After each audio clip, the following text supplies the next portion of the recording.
Ahmedabad civil હોસ્પિટલમાં પણ હવે કોરોનાથી મૃત્યુ પામેલા દર્દીઓના મૃતદેહની ઓટોપ્સી શરૂ કરવામાં આવી છે. સિવિલના ઓટોપ્સી વિભાગમાં 20 જેટલા મૃતદેહ છે, જેમાંના 9 મૃતદેહની ઓટોપ્સી કરવામાં આવી. મૃતક દર્દીના શરીરની અંદર કોરોના વાયરસની અસર અંગે ઓટોપ્સીમાં તપાસ કરાઈ રહી છે. તબીબોના પ્રાથમિક મત મુજબ મહત્તમ દર્દીના શરીરમાં લોહી ગંઠાઈ જવાને કારણે ફેફસા અને હૃદયને નુકસાન પહોંચ્યું છે, જેના કારણે દર્દીનું મોત નીપજ્યું. જોકે ઓટોપ્સી હાલ તો પ્રથમ તબક્કામાં છે.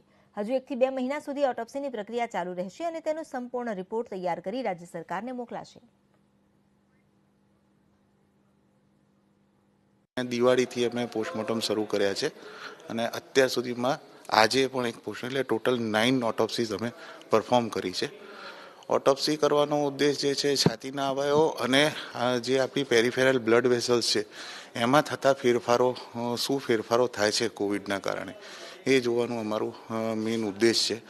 અને બાકી બધું જે પણ એના એ અવયવોનું અમે પૃથ્થકરણ માટે પેથોલોજી લેબમાં મોકલીએ છીએ અને સાથે સાથે માઇક્રોબાયોલોજી લેબોરેટરીમાં પણ સેમ્પલ્સ મોકલીએ છીએ.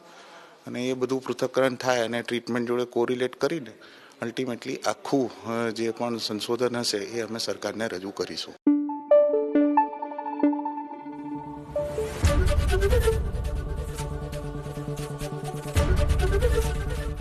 એબીપી અસ્મિતા, ગુજરાતની અસ્મિતા.